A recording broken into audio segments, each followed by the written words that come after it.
Assalamualaikum warahmatullahi wabarakatuh. Perkenalkan, kami dari kelompok yang terdiri dari saya Syada Abdullah, NRP 15 202037, sama dengan rekan-rekan saya yang akan menjelaskan nanti setelah saya, yaitu Paris Ahmad Fauzan dan Ikhlasul Amal Murniadi. Nah, di sini saya akan menjelaskan kita akan menjelaskan tentang analisis dan implementasi data warehouse course online. Nah, sebelum itu saya akan menjelaskan terlebih dahulu dari bab 1, yaitu latar belakang. Latar belakangnya adalah dalam era digital saat ini yang terus berkembang dan terus maju, data adalah aset yang paling penting. Nah, di sini data adalah sangat berharga bagi perusahaan dan organisasi. Dalam konteks implementasi data warehouse, terdapat serangkaian proses yang kompleks yang harus dilalui, dimulai dari analisis kebutuhan, terus pemodelan data, ekstraksi, transformasi, pemuatan data atau disebut dengan ETL, hingga implementasi sistem manajemen basis data DBMS. Nah, setiap proses-proses ini memiliki peran penting dalam memastikan keberhasilan dan efektivitas dari data warehouse itu sendiri. Kami akan menjelaskan terlebih dahulu tujuan penulisan dari analisis data warehouse yang kami buat.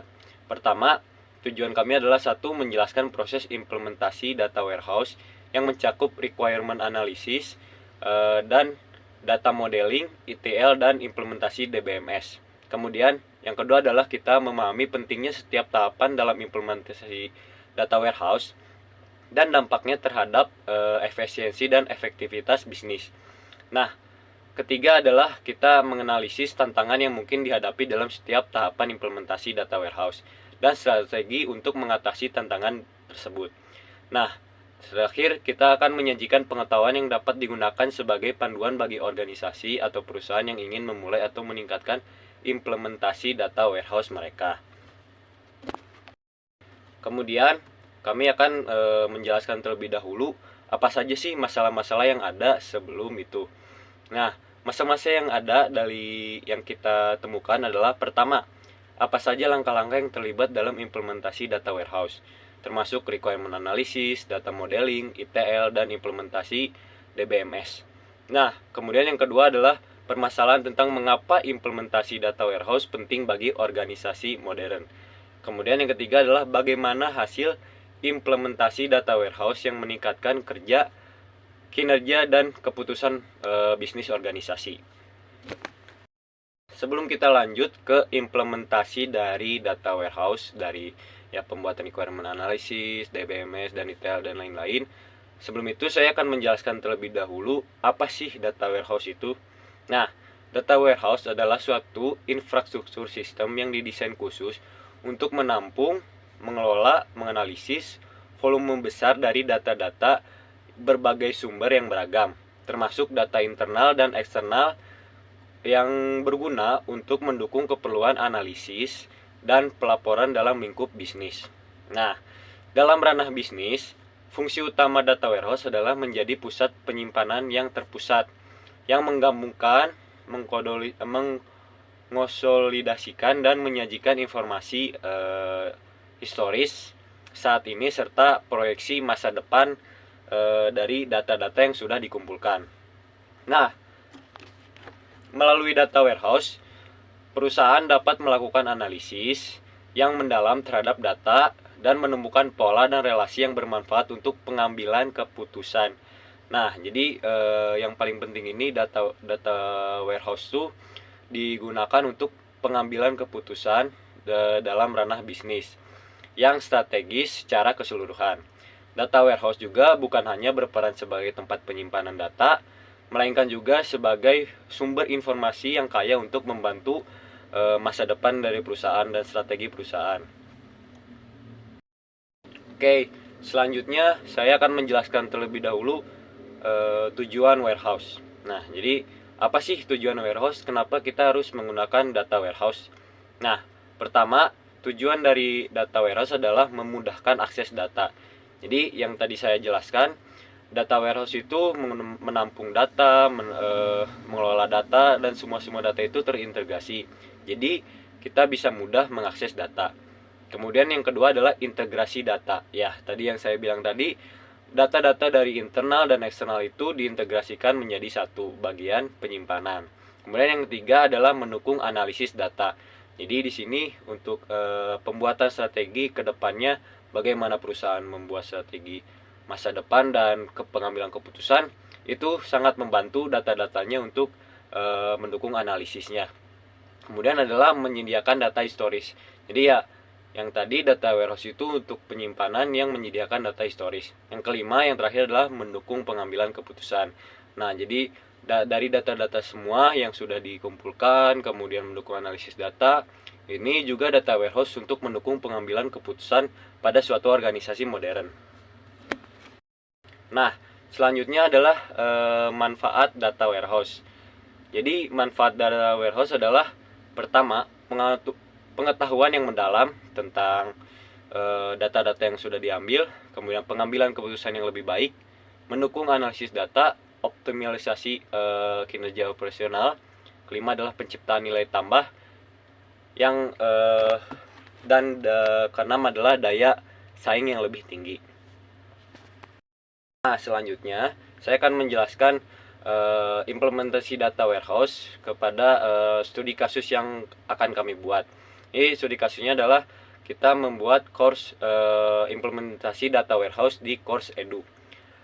Nah, course edu itu sebelum saya menjelaskan implementasinya, apa itu course edu? Jadi course edu itu adalah sistem course online yang menyediakan course-course online seperti ruang guru dan lain-lain.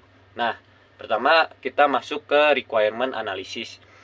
Jadi pada era digital yang semakin berkembang pesat saat ini, kehadiran platform e-commerce telah menjadi suatu kebutuhan tak terhindarkan bagi perusahaan yang ingin memperluas jangkauan dan meningkatkan penetrasi pasar. Nah, dalam konteks ini, perusahaan kami mempersembahkan sebuah kelas online yang bertujuan untuk membantu pelaku bisnis memahami dan mengimplementasikan proses analisis kebutuhan yang efektif. Nah, karena itu dalam tulisan ini akan dilakukan analisis mendalam terhadap kebutuhan dan persyaratan yang dibutuhkan untuk mengembangkan platform course edu ini, kelas online yang sukses dan dalam budaya asing. Sebelum itu saya akan menjelaskan terlebih dahulu deskripsi dari perusahaannya. Nah, perusahaan itu, nama perusahaannya adalah Course Edu dan industrinya adalah pendidikan daring, online education. Kemudian model bisnisnya adalah penjualan kursus online. Jadi tujuan dari perusahaan ini adalah menyediakan akses mudah dan fleksibel ke pendidikan berkualitas bagi para pelanggan. Nah, serta meningkatkan keuntungan melalui penjualan kelas online. Kemudian kebutuhan bisnis utama adalah pertama, menyediakan platform yang mudah digunakan bagi pelanggan untuk menjelajahi dan membeli kelas. Kedua adalah memungkinkan pengajar untuk membuat dan mengelola kursus secara efisien. Yang ketiga adalah meningkatkan interaksi pelanggan dengan platform melalui personalisasi dan fitur interaktif. Yang keempat adalah memungkinkan analisis data untuk memahami perilaku pelanggan, mengoptimalkan penawaran khusus, dan meningkatkan pengalaman pengguna. Setelah itu, kebutuhan fungsional yang dibutuhkan dari perusahaan adalah pertama adalah sistem autentikansi dan otorisasi. Nah, di sini sistem ini menyediakan autentikansi yang aman untuk pengguna dari pelajar ataupun pengajar dan memberikan akses yang sesuai dengan konten yang khusus diberikan sesuai dengan usernya. Kemudian yang kedua adalah manajemen kursus. Jadi fitur ini membuat, mengelola, dan mengedit kursus serta menentukan harga dan detail lainnya. Kemudian ketiga adalah penjualan dan pembayaran. Di sini sistem pembayaran online yang aman dan terintegrasi untuk memungkinkan pembelian kursus yang menjerumus sesuai dengan kebutuhan pengguna. Kemudian ada penjadwalan dan kalender. Jadi fitur ini untuk menampilkan jadwal-jadwal kelas dan mengelola pendaftaran yang sudah course yang sudah didaftarkan. Nah, setelah itu yang kelima adalah personalisasi dari konten. Jadi algoritma rekomendasi untuk menyarankan kursus yang sesuai berdasarkan minat dan aktivitas sebelumnya aktivitas user sebelumnya. Nah, kemudian adalah analisis data. Jadi kemampuan untuk menganalisis data pengguna termasuk statistik, tren pembelian, dan evaluasi kursus. Yang terakhir adalah kebutuhan non fungsional. Jadi kebutuhannya itu adalah kinerja dan skalabilitas. Jadi platform harus dapat menangani lalu lintas yang tinggi dan skalabilitas sesuai dengan pertumbuhan bisnis. Yang kedua adalah keamanannya, pelindungan data pengguna, enkripsi transaksi, dan pelindungan terhadap serangan cyber. Kemudian yang ketiga adalah antarmuka pengguna. Antarmuka pengguna yang intuitif, responsif, interaktif, dan baik di perangkat desktop maupun mobile. Jadi responsif. Nah, yang terakhir adalah ketersediaan. Menjaga platform tersedia dan beroperasi secara stabil sepanjang waktu kecuali saat pemilihan rutin. Nah, jadi itu saja yang saya akan jelaskan. Terima kasih. Akan dilanjutkan oleh rekan saya yaitu Ikhlasul Amal Murdiadi. Terima kasih. Ya, selanjutnya ini ada integrasi sistem. Integrasi dengan sistem pembayaran terhubung dengan gateway pembayaran seperti PayPal, Stripe, atau sistem pembayaran lainnya. Integrasi dengan sistem analisis terhubung dengan alat analisis data seperti Google Analytics untuk memantau kinerja platform dan perilaku pengguna. Lalu ada kebutuhan teknis, yaitu ada pengembangan berbasis web. Platform harus dikembangkan menggunakan teknologi web modern seperti HTML, CSS, JavaScript, dan framework seperti React atau Angular. Yang kedua, basis data. Penggunaan basis data yang dapat diandalkan dan scalable untuk menyimpan informasi pengguna, kursus, dan transaksi. Lalu ada kebutuhan untuk transaksi jualan. Yang pertama ada pemrosesan transaksi. Sistem harus dapat memproses pembayaran secara aman dan efisien untuk setiap pembelian kursus. Yang kedua ada konfirmasi pembayaran. Setelah pembayaran berhasil, sistem harus mengirimkan konfirmasi pembayaran kepada pelanggan melalui email atau notifikasi lainnya. Lalu yang ketiga ada riwayat transaksi. Sistem harus menyimpan riwayat transaksi untuk referensi pelanggan dan analisis bisnis di masa depan. Lalu yang keempat ada pemantauan transaksi. Kemampuan untuk memantau status transaksi secara real time dan menangani masalah pembayaran atau transaksi yang bermasalah. Lalu ada kebutuhan untuk informasi pelanggan. Itu yang pertama profil pengguna. Sistem harus menyediakan fitur untuk pengguna membuat dan mengelola profil pribadi mereka, termasuk informasi kontak dan preferensi pengguna. Lalu yang kedua, ada histori pembelian. Histori pembelian ini menyimpan riwayat pembelian untuk setiap pelanggan yang dapat diakses oleh pelanggan dan digunakan untuk analisis pelanggan. Yang ketiga, ada pemberitahuan dan komunikasi. Yaitu sistem harus dapat mengirim pemberitahuan kepada pelanggan tentang pembaruan kursus, penawaran khusus, atau informasi penting lainnya. Yang keempat, ada pengelolaan langganan. Jika ada model langganan, sistem harus dapat mengelola langganan pelanggan, termasuk pembayaran berkala dan perpanjangan pelanggan. Lalu ada kebutuhan untuk data inventaris. Yang pertama ada manajemen konten. Sistem harus memiliki fitur untuk mengelola dan mengatur konten kursus, termasuk deskripsi kursus, video pembelajaran, materi kursus, dan lainnya. Yang kedua ada status ketersediaan, yaitu ada menampilkan status ketersediaan kursus kepada pengguna, termasuk informasi tentang kursus yang sudah penuh atau yang akan datang. Yang ketiga ada pemantauan stok. Jika ada batasan kapasitas untuk kursus tertentu, sistem harus dapat memantau jumlah peserta dan memberikan peringatan jika kursus hampir penuh dan atau sudah penuh. Yang terakhir ada manajemen pengajar. Fitur untuk mengelola informasi pengajar, termasuk profil pengajar, jadwal pengajar, dan kursus yang diajarkan. Assalamualaikum warahmatullahi wabarakatuh. Perkenalkan nama saya Faris Ahmad Fauzan dengan NRP 15 2022-007. Di sini saya akan menjelaskan bagian data modeling. Nah, pada bagian data modeling ini, di sini kelompok kami membuat sebuah 5 entitas, yang dimana 5 entitas ini terdiri dari instruktur, course, user, enrollment, dan kategori. Nah, yang dimana si masing-masing entitas ini memiliki sebuah primary key yang tentu saja ini unik, dan di sini tipe data primary key yang digunakan adalah sebuah integer. Kenapa integer? Karena pada saat kita nanti akan develop, nah si primary key ini akan diberi nilai default yaitu auto increment, sehingga ketika ada data baru dia akan mengenerate data nilai si primary key ini bertambah 1. Itu untuk mengurangi nilai dari duplikasi data. Nah, kemudian di sini saya akan bahas dari bagian tabel instruktur, yang dimana di sini memiliki beberapa atribut seperti nama instruktur, bio, dan status, yang dimana si status ini memiliki tipe data enum yang nanti akan diisi apakah si instruktur ini masih aktif atau tidak. Misalkan kalau dia masih mengajar, maka dia akan diberi status aktif, walaupun tidak akan di kategorikan tidak aktif. Nah, kemudian di bawahnya ada lagi tabel user. Nah, si tabel user ini memiliki beberapa atribut juga, yang dimana user, email, dan password, yang dimana masing-masing dari mereka tipe datanya adalah string.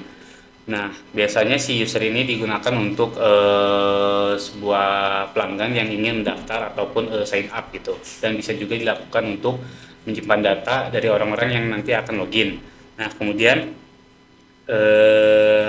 dari di bawahnya lagi ada enrollment. Nah, enrollment ini ibarat kata seperti tabel transaksi, yang dimana berisi dari ID usernya, kemudian barang apa yang dia beli. Tentunya barang yang di sini bukan barang tipe produk, tapi pada barang yaitu course, yang dimana course ini seperti sebuah les atau pembelajaran online seperti itu.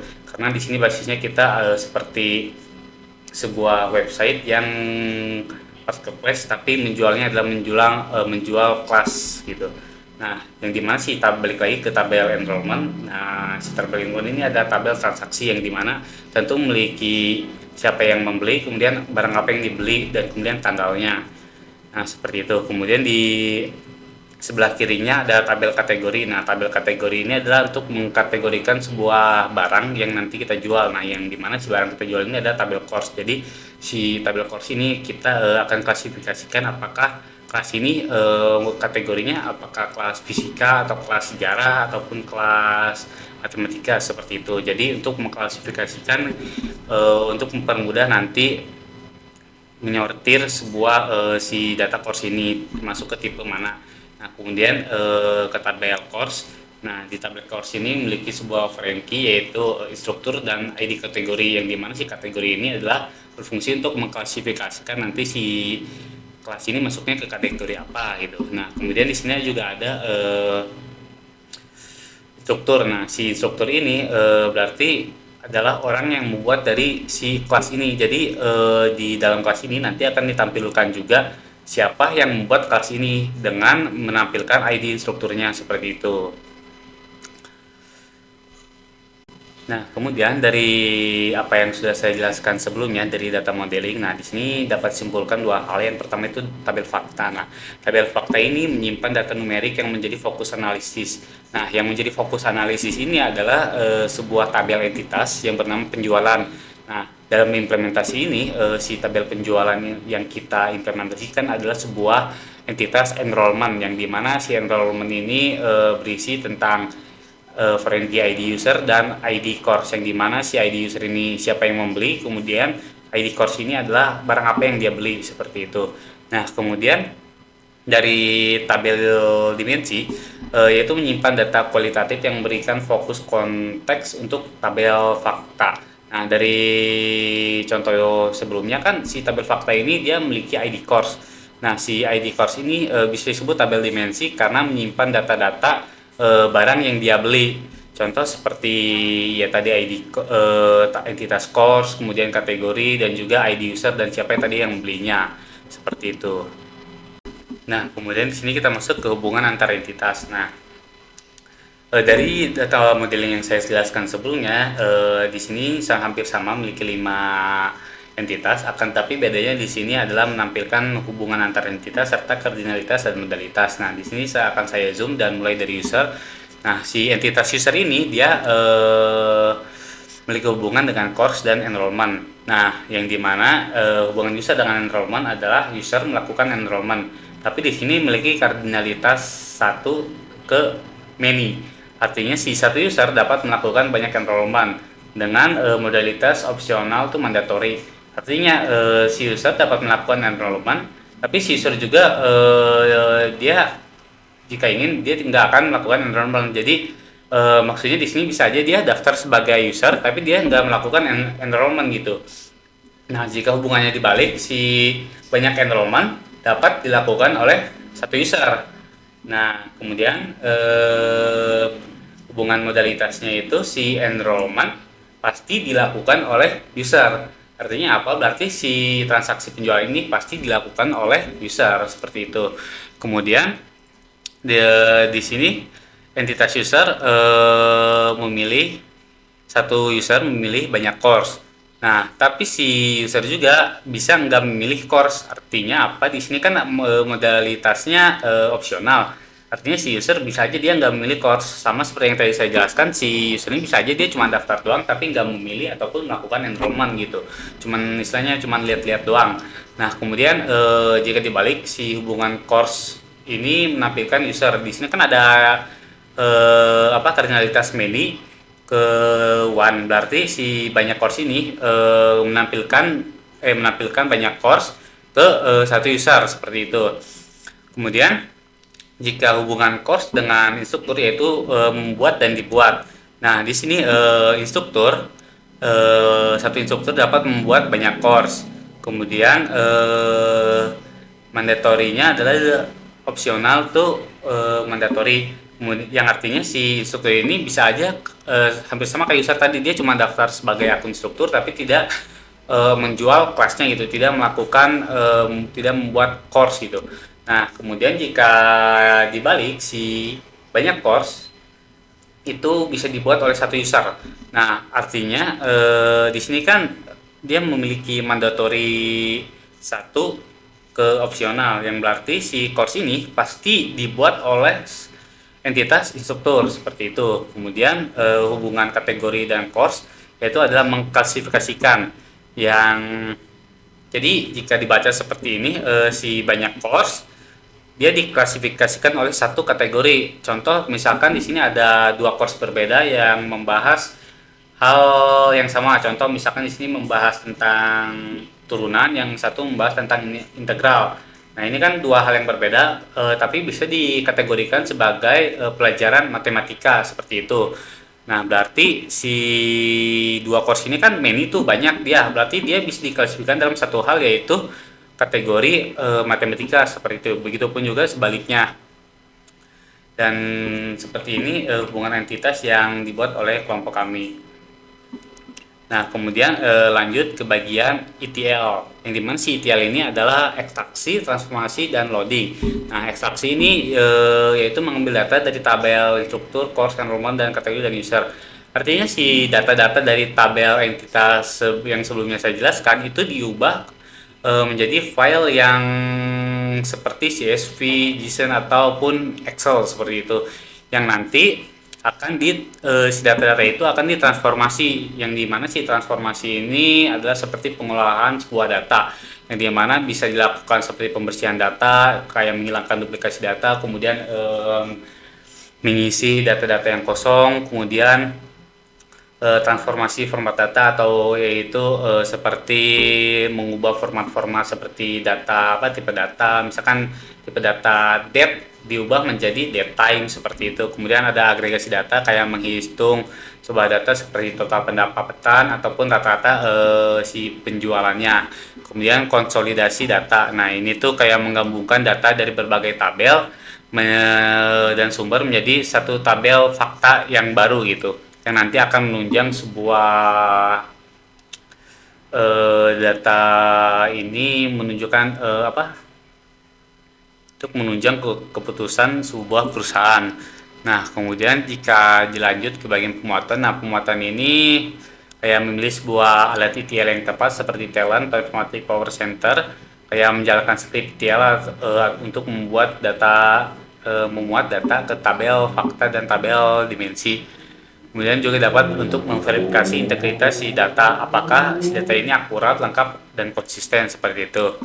Nah, kemudian di sini ada contoh sederhana dari script ETL yang menggunakan bahasa Python dengan menggunakan library Pandas. Nah, di sini saya akan jelaskan singkat. Di line pertama itu ada import Pandas SPD, artinya dia memanggil sebuah library yang bernama Pandas yang nanti akan dipanggil dengan fungsi yang namanya PD. Nah, kemudian di line keempat sampai ke-8 ini ada ekstraksi data. Nah, ekstraksi data ini seperti yang tadi saya jelaskan, yaitu dia membaca atau mengkonvert sebuah data file CSV ke sebuah variabel yang nanti akan dibaca. Nah, di sini ada sebuah data underscore instruktur sama dengan PD, yang dimana si data underscore instruktur ini adalah sebuah variabel baru untuk menyimpan sebuah data struktur yang dari file CSV. Nah, di sini ada PD yang dimana dia memanggil fungsi dari library Pandas yang menjalankan fungsi read CSV, artinya dia membaca sebuah file CSV yang dimana file CSV ini adalah data underscore instruktur.csv. Nah, yang dimana si data ini nanti akan dikonvert dan dibaca, kemudian si hasil pembacaan itu akan disimpan oleh variabel yang namanya data instruktur. Nah, kemudian untuk 5-8 juga konsepnya sama seperti itu. Kemudian lanjut ke line 11, yang dimana si line 11 ini adalah variabel yang tadi data instruktur dipanggil. Kemudian di sini ada dalam kurung siku kutip tanggal lahir. Nah, artinya di sini dia memanggil sebuah atribut tanggal lahir ataupun kolom tanggal lahir. Kemudian sama dengan pd.to datetime dalam kurung data instruktur tanggal lahir. Nah, jika lihat lebih rinci, ini tuh lebih seperti mengupdate sebuah variabel. Artinya di sini kan ada dia manggil data instruktur tanggal di kolom tanggal lahir, kemudian dia manggil fungsi pandas untuk mengkonvert tipe data ke datetime. Kan ini asalnya tanggal lahir itu tipe datanya adalah date, kemudian dia dikonvert format tipe datanya menjadi datetime. Ini mana yang dikonvert tipe data datetime itu adalah variabel dari data instruktur kolom tanggal lahir. Kemudian misalnya seperti variabel ini ditimpa dengan variabel yang sebelah sini gitu. Nah, kemudian ini tuh seperti pengupdate sebuah variabel. Nah, kemudian di halaman di line 14 sampai 17 dia itu ada variabel baru namanya data gabungan. Nah, si data gabungan ini adalah sebuah variabel baru, di mana variabel baru ini dia memanggil sebuah fungsi pandas dengan fungsi merge, yaitu penggabungan, yang dimana yang digabung adalah data enrollment, data course yang digabung berdasarkan course ID-nya gitu. Berarti si data ini akan digabung berdasarkan course ID-nya. Jadi kalau misalnya course ID-nya 1, terus kemudian si data enrollment-nya 1, nah si itunya akan digabungkan gitu. Kemudian line terakhir yaitu line 20, pemuatan data yang dimana si data gabungan to.sql, artinya dia akan mengkonvert ke sebuah SQL yang bernama penjualan, kemudian data warehouse with access replace seperti itu. Nah, kemudian di sini kita juga sudah sampai ke implementasi SQL. Nah, implementasinya itu adalah merancang sebuah struktur data warehouse dengan menyiapkan proses ETL seperti yang tadi saya jelaskan. Kemudian melakukannya menggunakan bahasa SQL atau menggunakan query. Nah, di sini saya menggunakan sebuah DBMS yang bernama phpMyAdmin. Nah, yang dimana di sini sudah saya implementasikan, dan dalam DBMS tersebut dapat ditampilkan sebuah tabel seperti tabel tabel fakta dan tabel numerik, yang dimana nanti hasilnya akan kurang lebih seperti ini, Dan sekian presentasi dari kelompok kami. Mohon maaf bila ada kekurangan dalam penyampaian dan kata-kata yang kurang berkenan. Sekian presentasi dari kelompok kami. Wassalamualaikum warahmatullahi wabarakatuh.